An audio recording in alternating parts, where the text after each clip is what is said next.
Maka di zaman sekarang akhlak kita kepada Allah sering kena erosi, sering kena polusi.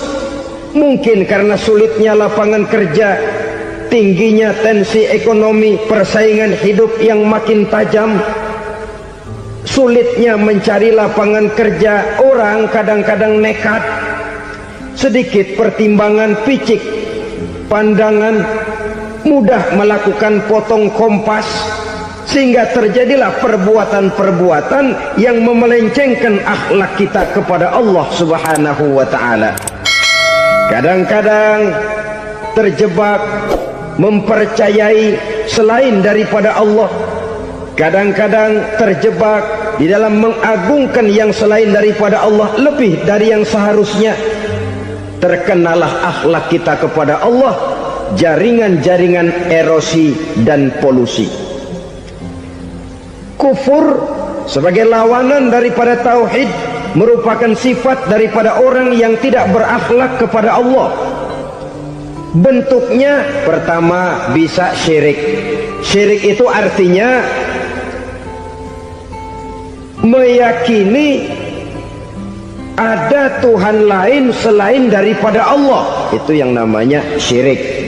Jadi percaya Tuhan ada, cuman Tuhannya kelebihan. Itu yang disebut syirik, dan itu merupakan cerminan dari akhlak yang rusak kepada Allah Subhanahu wa ta'ala. Berkeyakinan Tuhan lebih dari satu, berkeyakinan bahwa Tuhan itu beranak atau diperanakkan, atau mengagungkan sesuatu sama dengan Allah, atau menjadikan yang selain Allah sebagai tujuan akhir daripada perjalanan kehidupan ini, maka itu sudah terjebak kita dalam musyrik. Dan syirik satu dosa yang tidak berampun. Bahasa kasarnya, yang namanya syirik itu jenis bapak moyangnya dosa. Saudara-saudara, sebab itu saya pesan, kalau memang terpaksa, biasanya yang tinggal di kota-kota besar itu kalau tidak kepengen dosa kan susah. Kalau terpaksa harus bikin dosa, cari yang kecil-kecil saja, yang kira-kira taubatnya gampang. Umpamanya pulang sholat Jumat nukar sendal, umpama, yaitu jelas dosa. Tapi dosa yang taubatnya agak mudah. Jangan sampai terjebak ke dalam syirik, menyekutukan Allah. Kalau sudah menyekutukan Allah, Allah dimadu, murka benar Allah kepada kita. Innallaha la yaghfiru ayyushraka bih wa yaghfiru ma duna dzalika liman yasha. Allah tidak akan memberi ampun kepada orang yang menyekutukannya dengan sesuatu, tapi Allah mau mengampunkan dosa yang selain itu bagi orang yang dikehendakinya. Jadi orang-orang yang sudah terjebak syirik, menyekutukan Allah, meyakini ada Tuhan lain selain daripada Allah, meyakini Tuhan beranak atau diperanakkan, bagaimanapun baiknya mereka di dunia, bagaimanapun sosial jiwanya, bagaimanapun pemurah tangannya memberikan santunan dan pertolongan kepada orang lain, kalau sudah syirik, seluruh nilai kebaikannya akan tidak ada gunanya lagi, karena tidak ada tempat nilai kebaikan itu bergantung. Sedangkan kita berbuat baik agar diterima oleh Allah. Kalau Allahnya marah kepada kita, siapa yang akan menerima nilai kebaikan itu sendiri? Ini bentuk yang pertama. Yang nyata-nyata menyembah berhala, syirik. Yang nyata-nyata beriktikad Tuhan lebih dari satu, syirik. Atau yang tersamar. Yang tersamar itu yang sering jadi penyakit kita. Saya sejak ada perkutut ini di rumah, perkutut. Saudara-saudara, yang merusak akhlak kepada Allah, yang merusak tauhid setelah syirik, bisa juga berbentuk nifak. Nifak itu sifatnya, orang yang punya sifat nifak disebut munafik. Asal katanya dari nafakun. Nafakun itu satu lubang yang punya dua muka seperti goa, ada tempat masuk, ada tempat keluar. Maka munafik orang yang punya dua muka. Kalau bahasa kita, pandai bermain minyak di atas air, manis jika berhadapan, balik belakang lain bicara. Sehingga apa yang dinamakan nifak, kata Imam Ali Al-Jurjani dalam kitab ta'rifatnya, izharul imanu bil lisan wa kitmanul kufri bil qalbi. Menyatakan, menampakkan iman dengan lidahnya, tapi menyembunyikan kekafiran dalam hatinya. Dengan kata lain, lidahnya mah iman, hatinya mah kafir. Padahal hati itu yang dilihat, padahal hati itu yang dinilai. Kenapa lidahnya mengaku iman? Ya mungkin karena kepepet, mungkin karena kepentingan, mungkin karena ingin mencari kelemahan orang, lalu dia pura-pura beriman. Tapi sesungguhnya hatinya kufur.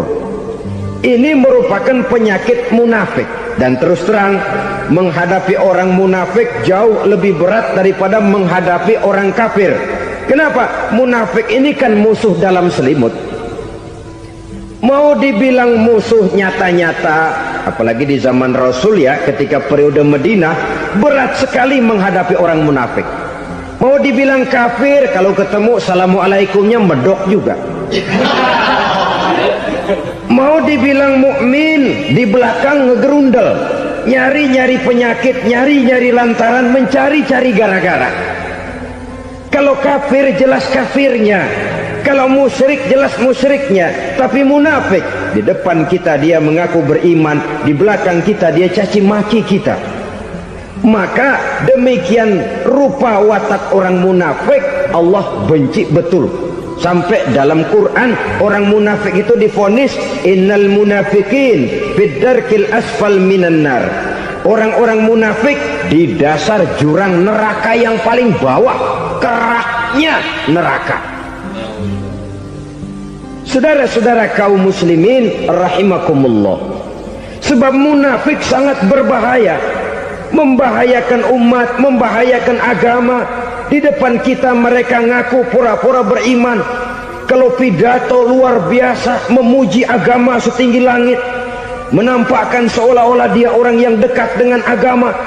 Saudara-saudara, agama penting, agama mutlak. Tapi yang ngomong begitu agamanya apa? Remeng-remeng. Cuma sekedar lipstick, cuma sekedar dekorasi, cuma sekedar kamuflase buat ngibuli orang lain. Dia mengaku beragama, mengatakan agama mutlak, menganggap agama penting, seolah-olah memperhatikan benar tentang tatanan kehidupan beragama, tapi sebenarnya di hatinya tidak lebih berkecamuk penyakit-penyakit kufur. Maka sifat munafik ini termasuk menodai tauhid, artinya merusak akhlak kita kepada Allah Subhanahu wa ta'ala. Sifat yang ketiga yang juga merusak akhlak kita kepada Allah dinamakan riddah.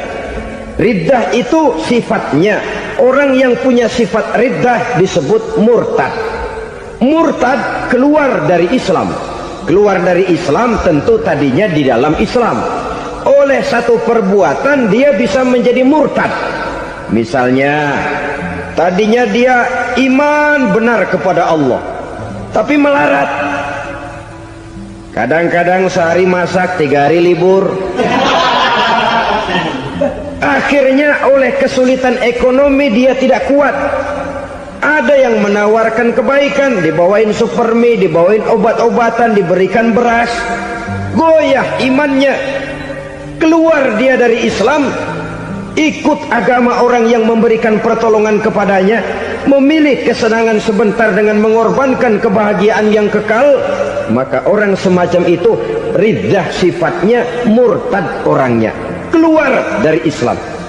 Dan yang menyebabkan kita murtad bukan cuma orang nyata-nyata memproklamirkan diri keluar dari Islam tapi lalu mengikuti agama orang lain. Bukan cuma itu, mengakui ada Rasul lagi sesudah Nabi Muhammad bisa menyebabkan kita murtad.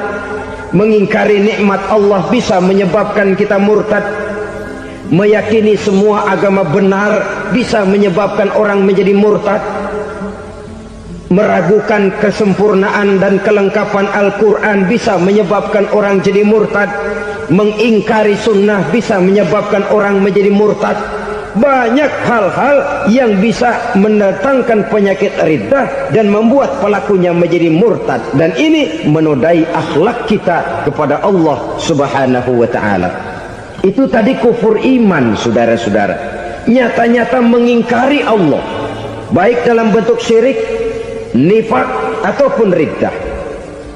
Kufur yang kedua dinamakan kufur nikmat. Apa itu kufur nikmat? Sitru ni'matil mun'im au ya'malu fi mukhalafatil mun'im. Menutup-nutup nikmat Allah atau melakukan perbuatan yang menentang, bertentangan dengan kehendak yang memberikan nikmat. Jadi kufur nikmat pertama, nutup-nutupin Tuhan. Tuhan jalingin. Duit lu banyak amat, dari mana? Gua kerja. Lalu kerjanya nomor satu. Orang yang berakhlak kepada Allah, dia akan menjawab, kamu uangnya kok banyak, dari mana? Rizki dari Allah. Caranya, saya kerja. Kerja itu cara, rizki itu dari Allah datangnya. Bukankah di zaman sekarang kita sering terpeleset? Ini merupakan cerminan dari rapuhnya akhlak kita kepada Allah Subhanahu wa ta'ala. Karena usaha saya memang, karena saya peras keringat banting tulang, tentu.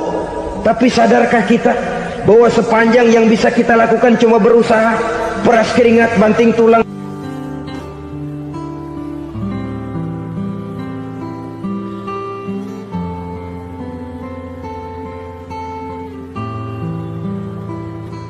Soal rizki, soal jodoh, soal maut, kitakah yang mengatur? Kitakah yang menentukan? Subhanallah. Manusia sungguh tidak berdaya menghadapi tiga hal paling pokok ini. Rezeki, kita cuma bekerja. Kitakah yang menentukan? Tidak. Kita berusaha saja, rezeki belum pasti dapat. Apalagi kalau kita tidak berusaha. Jangan terjebak dalam fatalisme. Belum perang udah nyerah. Emang dasar rezeki datangnya dari Tuhan, gak usah kerja, dan ntar juga kalau dia datang. Dari mana datangnya? Kerja saja belum tentu dapat rezeki, apalagi kalau tidak kerja. Yang jelas usaha perlu kepastian, itu urusan Allah. Ini akhlak kepada Allah Subhanahu wa ta'ala. Jodoh juga begitu. Kita berusaha, kita berupaya, Allah menghendaki lain jadinya. Maut juga begitu. Siapa sih yang pengen ngadepi maut? Siapa sih yang pengen mati? Siapa sih yang pengen ketemu malaikat Israel? Tidak seorang pun kalau ditanya, kecuali mereka yang putus asa ya. Kalau otaknya masih normal, mau mati mesti belakangan dulu dikit. Tapi yang satu itu, saudara, kalau dia sudah datang, tenaga mana yang bisa menolak? Kalau dia sudah berkunjung, kekuatan mana yang bisa menghindar? Kalau dia sudah ingin bertemu, kemana kita bisa melarikan diri? Manusia sepanjang yang dia lakukan hanya berusaha, tapi kepastian, ketentuan dari Allah Subhanahu wa ta'ala. Orang yang kufur nikmat, nutupin Allah. Dia merasa rezekinya adalah mutlak peras keringatnya, seolah-olah Allah nggak punya peranan apa-apa di situ. Oh, ini kan saya bisa rumah begini karena saya kerja keras. Oh, ini mobil saya begini, saya kerja keras. Peras keringat, banting tulang, keras.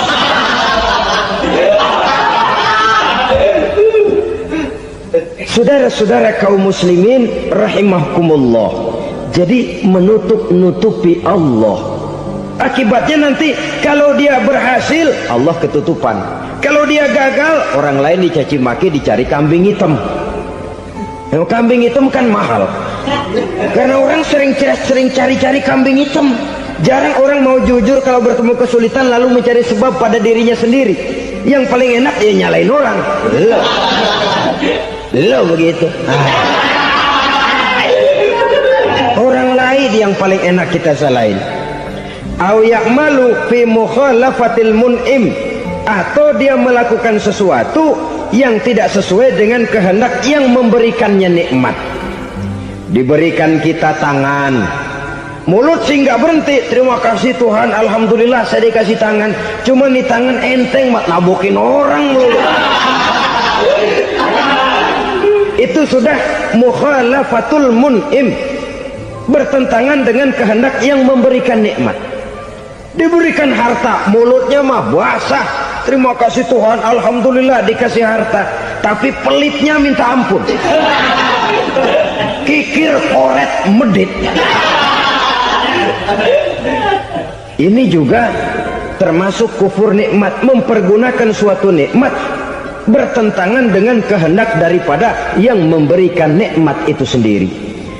Saudara-saudara kaum muslimin rahimakumullah, oleh karenanya kufur iman memang lebih bahaya daripada kufur nikmat. Tapi jangan lupa, kufur nikmat bisa menyeret orang kepada kufur iman. Nah kalau Allah udah dialingin, Tuhan sudah dinomor duain, lama-lama kenapa dia tidak mendewakan dirinya sendiri, mendewakan pangkatnya, mendewa-dewakan otaknya, mendewa-dewakan kemampuannya? Pada awalnya dia memang cuma kufur nikmat, tapi lambat laun kalau ini tidak diobati secara pasti orang akan mengarah kepada kufur iman. Bisa berbentuk syirik, bisa berbentuk nifak, bisa berbentuk riddah. Saudara-saudara, oleh karena itu menjaga akhlak kepada Allah mutlak penting. Sebab apa? Kita tidak berakhlak kepada manusia saja, kita dikucilkan dari pergaulan. Kalau kita tidak berakhlak kepada Allah, dikucilkan oleh Allah. Hadis qudsi menyatakan, man lam yashkur ala na'mai wa lam yasbir ala balai falyakhruj min tahtis samai falyatlub rabban siwaya. Kata Allah, siapa orang yang tidak mau bersyukur terhadap nikmat yang aku berikan kepadanya dan tidak mau sabar terhadap ujian yang aku berikan kepadanya, falyakhruj min tahtis samai, persilahkan saja keluar dari kolong langitku, waliyatlub rabban siwaya, tolong cari Tuhan lain selain daripada aku. Murka Allah, diusir, cuman gak kedengeran aja. Siapa yang tidak mau syukur terhadap nikmatku, siapa yang tidak mau sabar terhadap ujian yang aku berikan kepadanya, persilahkan keluar dari kolong langitku ini, cari Tuhan lain selain aku. Langit Tuhan yang punya, Tuhan kita lawan, diusir dari kolong langit, mau pindah ke kolong mana?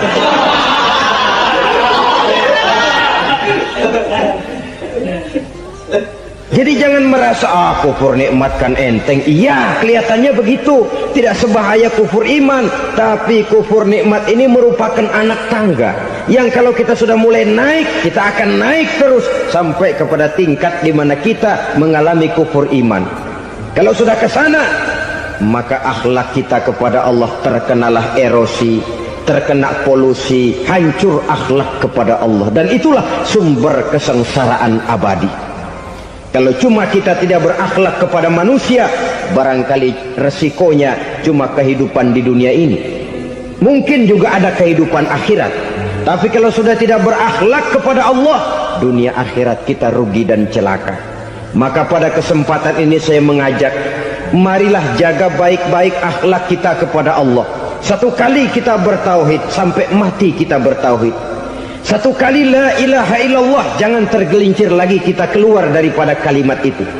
Satu kali kita bertuhankan Allah, jangan bertuhan yang lain selain daripada Allah. Jangan sekutukan Allah, jangan samakan Allah dengan sesuatu, jangan mengangkat yang lain sama agungnya dengan Allah. Sebab dengan demikian kita seolah-olah sudah mengotori akhlak kita kepada Allah Subhanahu wa ta'ala. Saudara hadirin yang saya hormati, jadi oleh karenanya akhlak kita kepada Allah merupakan basis daripada kehidupan beragama. Kalau itu sudah mulai rapuh, mulai terkena erosi dan polusi, mulai rusak, dikhawatirkan nanti nilai ibadah kita kepada Allah juga akan turut ambruk karenanya. Saudara-saudara kaum muslimin rahimakumullah, Tugas yang kedua, memperbaiki akhlak manusia kepada sesama manusia. Kita tahu Islam sesuai dengan namanya adalah agama damai. Maka akhlak manusia kepada sesama manusia menempati porsi yang penting dalam kehidupan beragama. Bagaimana seorang muslim bergaul, bertata krama terhadap sesama manusia. Mari kita lihat lebih jauh persoalannya. Untuk memudahkan pembicaraan dari kacamata agama, kita kelompokkan saja manusia itu dalam dua. Pertama yang seiman, dan yang kedua yang tidak seiman. Yang tidak seiman itu kita sebut saja kufur atau kafir. Nah, kepada yang kafir pun kita diajarkan untuk berakhlak, apalagi kepada yang memang nyata-nyata seiman, sekeyakinan, seakidah. Kemanapun Islam datang, ke negara manapun ia masuk, ia tidak menaburkan kerusakan. Jadi tidak benar kalau orang pernah itu menggambarkan, saking sentimennya seorang orientalis pernah menggambarkan Nabi Muhammad di tangan kirinya Quran, di tangan kanannya pedang, menggambarkan seolah-olah Islam dikembangkan dengan kekerasan. Sebenarnya tidak sama sekali. Kalaupun dalam sejarah perkembangan Islam pernah terjadi perang, maka perang dalam Islam sesungguhnya apabila kita amati sejarahnya bukan untuk memaksakan agama, karena memang agama tidak bisa dipaksakan, tetapi justru untuk mempertahankan agama dari segala macam hambatan, rintangan, hinaan dan fitnahan. Tapi kemanapun yang jelas Islam masuk, dia tidak pernah membuat kekacauan, kerusuhan ataupun penghancuran. Candi Prambanan bahkan dipugar, gereja-gereja tidak ada yang dihancurkan oleh umat Islam. Kenapa? Islam agama damai. Soal agama, soal lakum dinukum waliyadin, la ikraha fid din, qad tabayyana ar-rusdu minal ghayy. Tidak ada paksaan dalam beragama, sebab nyata yang benar dengan yang tidak benar. Belum pernah ada orang kafir masuk ke perkampungan orang Islam lalu dikejar-kejar, diteriakin kafir, kafir, sunatin.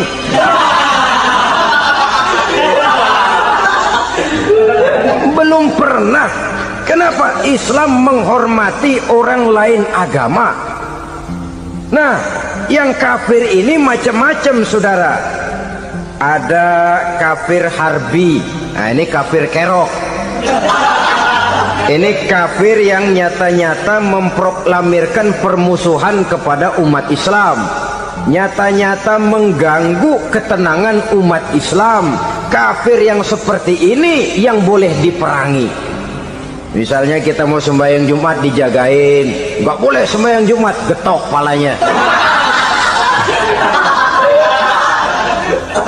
Kafir harbi artinya tantangan perang datang dari mereka, bukan kita yang mulai, mereka yang buka front. Prinsipnya umat Islam tidak boleh mencari-cari musuh, tapi pun tidak boleh lari kalau ketemu musuh. Musuh jangan dicari, ketemu jangan lari. Karena itu kesan seolah-olah umat Islam ini teroris, umat Islam ini destroyer, umat Islam ini sering menimbulkan keonaran, kerusakan. Sungguh satu fitnahan yang sangat keji. Umat Islam adalah umat yang cinta damai. Islam di masa perkembangannya masuki Eropa melalui Selat Gibraltar, Jabal Tariq, memasuki Spanyol. Islam tidak pernah meruntuhkan gereja, Islam tidak pernah membunuh orang-orang Nasrani. Bahkan Islam mewariskan peradaban dan kebudayaan yang begitu tinggi nilainya di bidang ilmu pengetahuan. Sampai ketika itu Barat banyak mengkaji ilmu pengetahuan dari dunia Islam. Buku-buku berbahasa Arab diterjemahkan ke bahasa Yunani, dipelajari oleh para cendekiawan di negeri Barat sana. Mereka mengambil manfaat yang banyak dari masuknya Islam ke Eropa. Sementara gereja tetap berdiri dengan megahnya. Kuil-kuil tempat peribadatan tidak satupun yang diusik-usik. Kenapa? Islam agama yang cinta damai. Asal dia tidak diganggu, asal kehormatannya tidak dihinakan, Jadi kafir harbi, kafir yang nyata-nyata nantang perang, ngajak berkelahi. Itu kafir yang nyari penyakit. Kafir harbi ini boleh diperangi dengan catatan mereka yang memang mulai. Yang kedua, kafir zimmi. Kafir zimmi, kafir yang hidup di tengah mayoritas muslim, tapi mereka mau hidup dengan aman, damai, tenang. Mereka wajib dilindungi. Bahkan Nabi pernah memberikan satu jaminan, man azazimiyan faqad azani. Siapa yang mengganggu orang kafir zimmi sama saja dengan mengganggu saya. Kehormatannya dijaga, harta bendanya dilindungi, anak istrinya pun dilindungi. Dan ini jadi kenyataan. Saudara bisa lihat di negara-negara yang mayoritas penduduknya beragama Islam, orang-orang kafir di luar Islam hidup dengan tenang, aman, damai. Di Saudi Arabia, di luar tanah haram, di luar Mekah dan Madinah, banyak orang-orang kafir mencari nafkah. Mereka tenang, aman, dilindungi undang-undang. Begitu di Mesir, begitu di negara Indonesia yang berdasarkan Pancasila ini. Kehidupan beragama menimbulkan gairah, rukun, tenang, aman, damai, sepanjang tidak saling ganggu, tidak saling usik, menghargai orang yang sudah beragama, tidak menjadikan penganut suatu agama sebagai sasaran dari dakwah agama lainnya. Saudara-saudara kaum muslimin rahimakumullah. Jadi memang oleh Al-Quran kita dianjurkan asyidda 'alal kuffar ruhama bainahum. Tegas kepada orang kafir, kasih sayang kepada sesama muslim. Tapi tegas bukanlah berarti marah-marahan, bukan berarti musuh-musuhan, bukan ngajaki perang. Tegas dalam arti punya garis tentang kehidupan beragama, lakum dinukum waliyadin.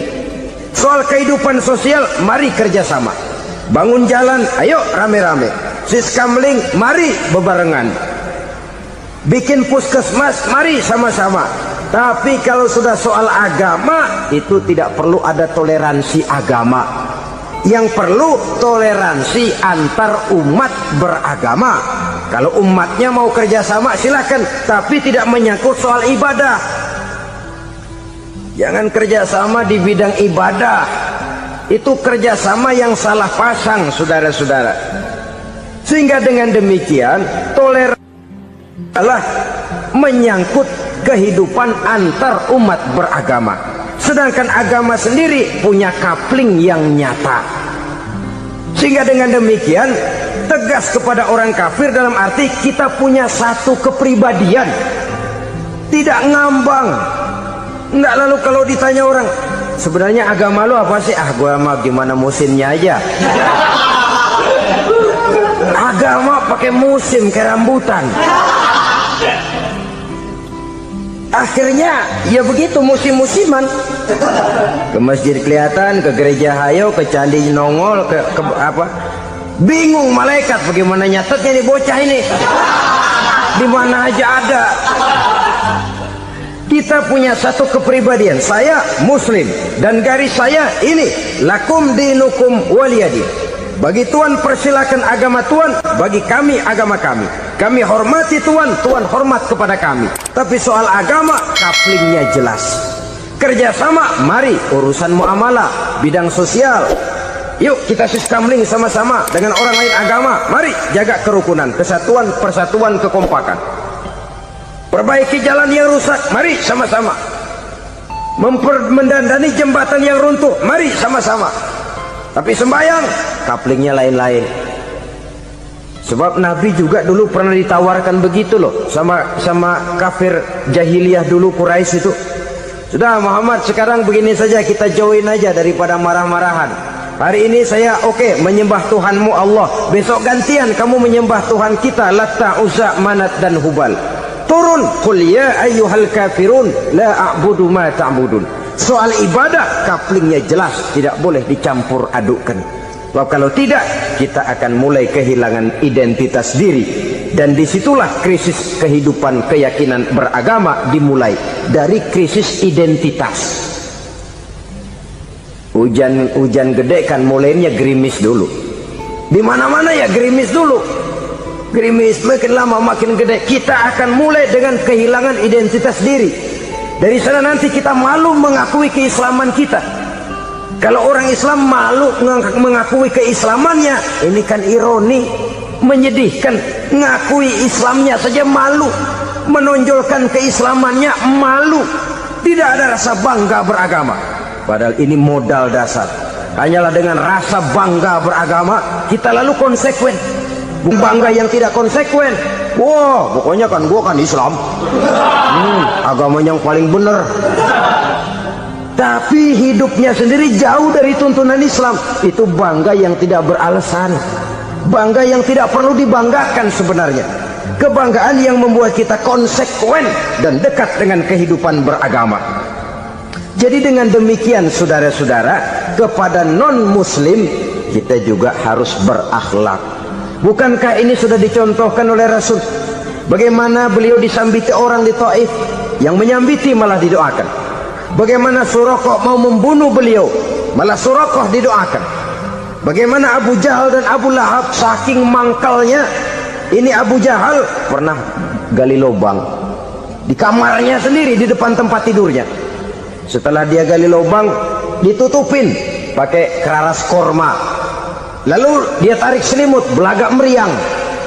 Dia pesan pesuruhnya, bilangin Muhammad encangnya meriang. Pamannya sakit, minta ditengokin. Nabi dengan segala husnuzonnya berangkat nengokin.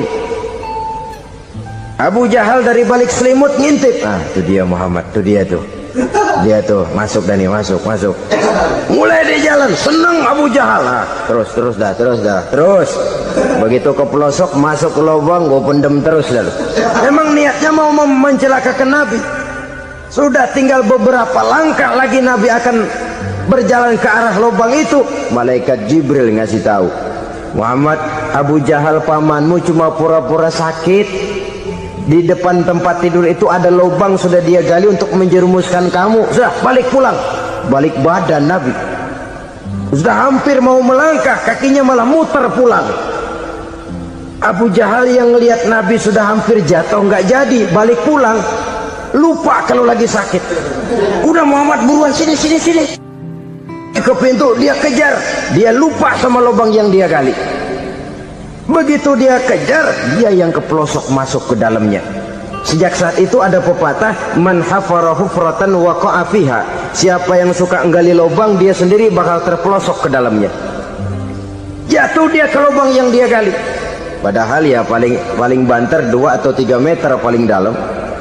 Dari dalam lubang itu dia teriak-teriak, Muhammad, tolongin, pamanmu kecebur. Kasih tahu Muhammad, kasih tahu. Datang lagi lah pesuruhnya, Muhammad, pamanmu Abu Jahal kecebur, minta tolong diangkatin. Sudah diulur tambang, habis sambung lagi, nggak bisa sampai. Masa iya, cuma kamu yang bisa nolong? Apa yang dilakukan Nabi? Balik mau nolongin. Akhlak. Kita kalau ada orang gali lubang buat nyeburin kita, dia sendiri yang kecebur. Gorok gua kagak lemin loh. Mati sekalian dah. Nabi mah enggak, balik nolongin tuh Abu Jahal. Kenapa paman kecebur? Iya Muhammad, tolong, tambang udah diulur-ulur, sambung-sambung nggak sampai. Aduh kasihan paman, nih pegang tangan saya. Nabi cuma ulurin tangan, nyampe dipegang oleh Abu Jahal. Diangkat ke atas, nyampe atas. Apa kata Abu Jahal? Tambang bergulung-gulung nggak nyampe, kamu cuma pakai tangan doang kok bisa Muhammad, hebat banget sihirmu. Mukjizat dia bilang sihir, udah ditolongin nyelak lagi, kan yang enak kita injak palanya. Orang dulu bilang wah katanya nolongin anjing kejepit, udah selesai ditolongin malah yang nolong digigit. Saudara hadirin yang saya hormati, kepada orang-orang kafir kita harus berakhlak, menghormati mereka, tidak memaksakan satu keyakinan dalam batas-batas yang ditolerir oleh agama, yaitu pada masalah-masalah sosial dan muamalah. Itu kepada non-muslim, apalagi kepada sesama muslim. Baik akhlak kepada orang tua, akhlak kepada guru, akhlak kepada jiran atau tetangga, itu semua termasuk dalam akhlak kepada sesama manusia. Akhlak kita kepada orang tua, kadang-kadang kita orang timur ini ketularan orang barat. Engkongnya dianggap CS, salaman main kedet aja halokong, engkongnya behalo dibengong. Saudara-saudara kaum muslimin rahimakumullah, akhlak yang tua kepada yang muda, akhlak yang muda kepada yang tua, kepada jiran dan tetangga, kepada sanak famili dan handai tolan, pendeknya kepada sesama muslim. Tetangga ada haknya, ada hak tetangga yang kalau kita berakhlak itu harus dipenuhi. Contoh kecil, kalau saya beli radio, itu saya dong boleh berpikir, ini radio saya beli pakai uang saya setel di rumah saya, sekeras-kerasnya ada apa sama orang lain? Radio gua, yang beli gua pakai duit gua, gue setel di rumah gue, ada urusan apa sama orang lain? Itu kalau menurut saya. Tapi tetangga sebelah saya kan bisa juga ngomong begitu. Mata gue yang ngantuk, gue tidur di rumah gue, kenapa suara radio lu masuk kemari? Ketika itulah lalu kebebasan saya nyetel radio dibatasi oleh kebebasan tetangga saya yang mau tidur. Ini sudah akhlak namanya. Umpamanya lagi ada Nabi ajarkan, iza tobakhta maraqatan fa'akthir ma'aha wa ta'ahad jiranaka. Kalau kamu masak sayur, banyakin kuahnya, bagiin tetangga kamu. Bukan bagiannya itu yang jadi soal, tapi akhlak kepada tetangga. Udah tahu tetangganya kelaparan, diseksa, goreng ikan asin, se-RW baunya ngayap, kembang kempis orang nungguin. Saudara hadirin ma'asyiral muslimin rahimakumullah. Jadi dengan demikian, kalau sudah kembali kepada orang-orang yang nilai imannya sama dengan kita, apapun organisasinya, apapun baju yang mereka pakai, kaos yang mereka pakai, jaket yang mereka pakai, kalau sudah seakidah, seiman, jaga akhlak kita. Pendapat boleh berbeda, kaos boleh tidak sama, jaket boleh beraneka warna, bendera boleh beragam-ragam, tapi ukhuwah Islamiyah ini utamakan.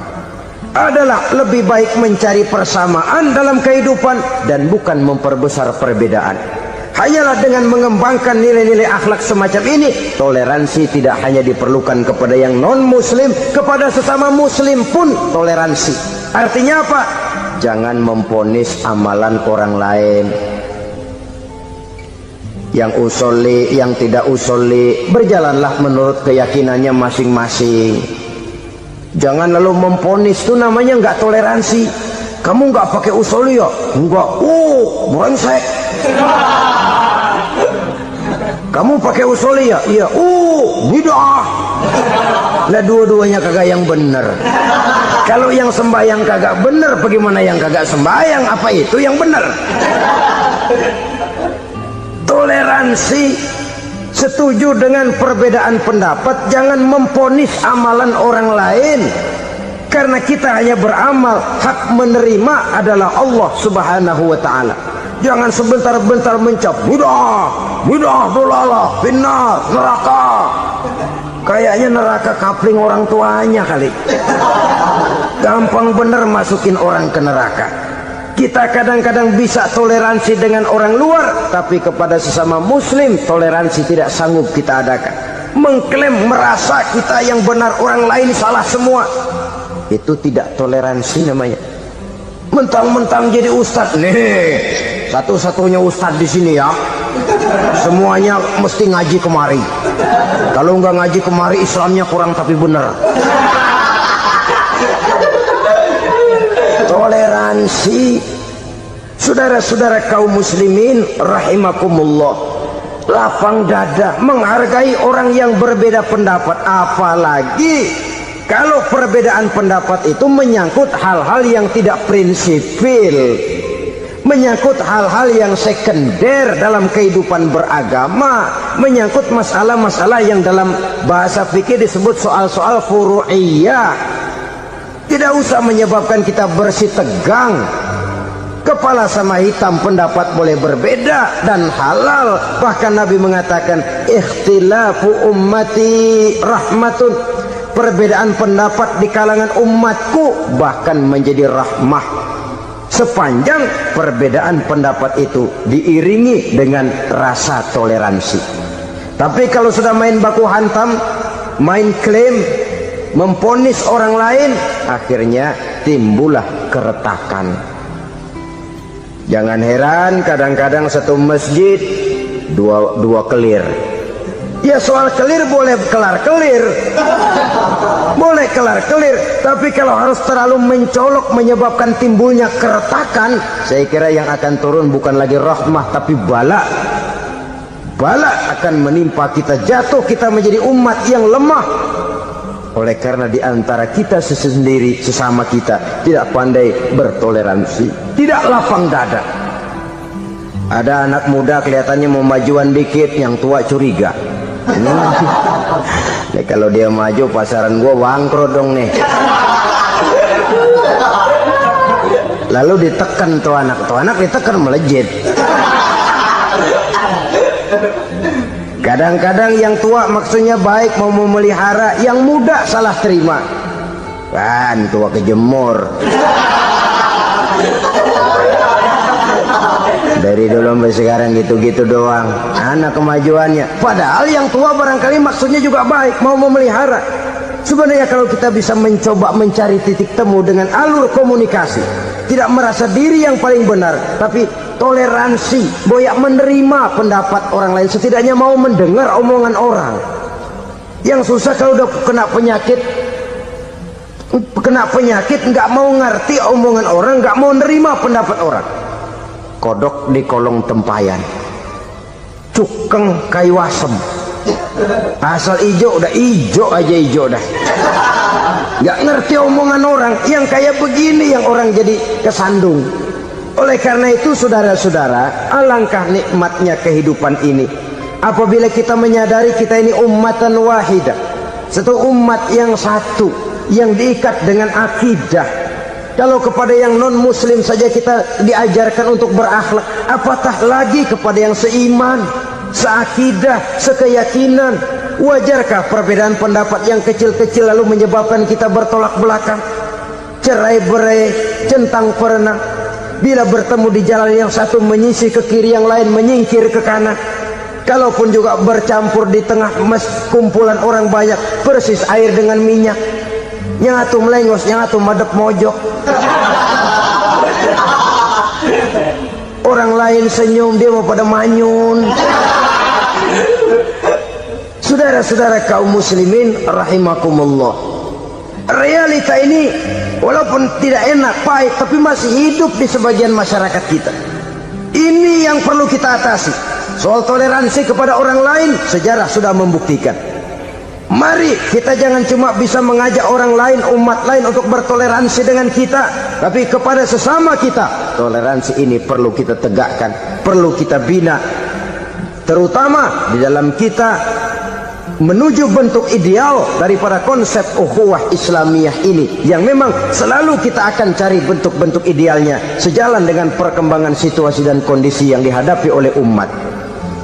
Perbedaan organisasi, perbedaan kepentingan organisasi tidak seharusnya menyebabkan kita merasa meremehkan orang lain dan mengangkat diri, mengklaim diri sebagai yang ter. Jadi dengan demikian, apabila yang pertama tadi akhlak kepada Allah dinamakan hablum minallah, maka yang kedua ini merupakan hablum minan nas. Jikalau baik akhlak kita kepada Allah, baik akhlak kita kepada manusia, nikmat rasanya menjalani kehidupan. Kadang-kadang orang akhlaknya kepada manusia baik, tapi kepada Allah tidak baik. Hormat sama yang tua, menyayangi yang muda, sama tetangga rukun, tapi sama Tuhan nggak mau sujud. Ini baik kepada manusia, tapi tidak berakhlak kepada Allah. Atau sebaliknya, sujudnya ma Allah mah tekun bener, khusyuk, bahasanya juga fasih, luar biasa. Tapi sama manusia sombong, takabur, ujub, merasanya dia doang yang paling benar. Sebab iblis itu ya, itu kadang-kadang datang lewat hati, dan memang selalu markasnya di situ. Kalau dia tidak bisa menggoda kita dengan yang lain, dia tumbuhkan sifat ujub. Dia bisikin, wah memang di kampung ini yang paling banyak ibadahnya ente. Yang lain mana, lihat tuh kerocok semua. Lalu di hati orang itu tertanam sifat iya ya. Nah, tatkala iya ya, dia sudah terkena serangan iblis. Akhirnya apa? Orang lain diremehin. Asalnya nggak mau sembahyang aja diajak salaman dan najis aja dah.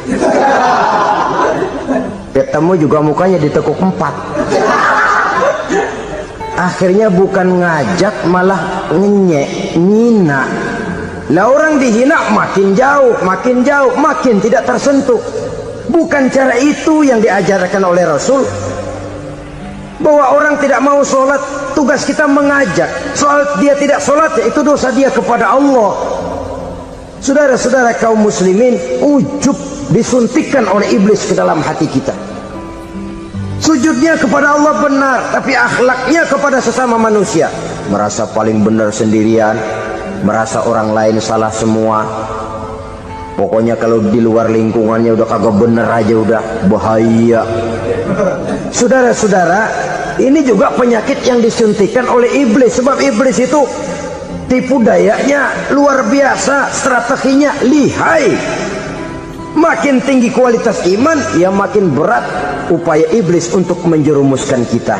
Karenanya saya mengajak, marilah kita bertoleransi, baik kepada non muslim, lebih-lebih lagi kepada sesama muslim yang kebetulan berbeda baju, berbeda kaos, berbeda organisasi, lain bendera yang dibawanya.